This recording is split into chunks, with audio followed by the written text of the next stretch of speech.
Hi guys! Today I'll show you how to make salmon with crispy skin. Here I have 2 salmon fillets with the skin on. Wipe the skin really well with paper towels. You want the skin to be as dry as possible. Wipe the flesh also so it's dry.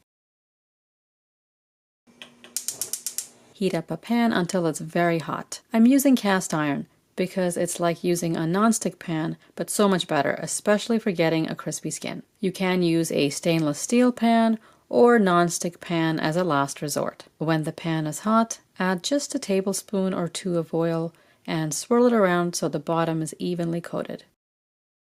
Season the top of the fillets with lots of salt and ground black pepper. Gently put the fillets in the pan.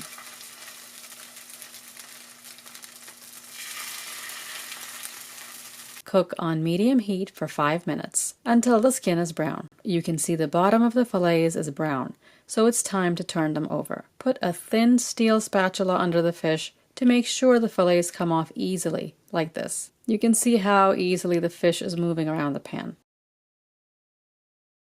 Now I can use tongs to turn the fish over. That's perfect crispy skin. Lower the heat a little bit and cook on the other side for 2 minutes. These are thick fillets. If your fillets are thinner, cook for less time. The bottom of the fish has lost its pink color. The middle is slightly pink. Gently press the middle of the fish and it'll be firm. That's how you know the fish is cooked through. If you like salmon cooked medium rare, cook for 1 minute instead of 2 on this side. Serve with lemon wedges. A squeeze of fresh lemon juice is all the salmon needs. This is the easiest way to prepare salmon and one of the tastiest. Not to mention under 10 minutes from start to finish. I've got a baked salmon recipe coming up soon, so subscribe to stay tuned for that. I do hope you try this crispy skinned salmon and let me know how you like it.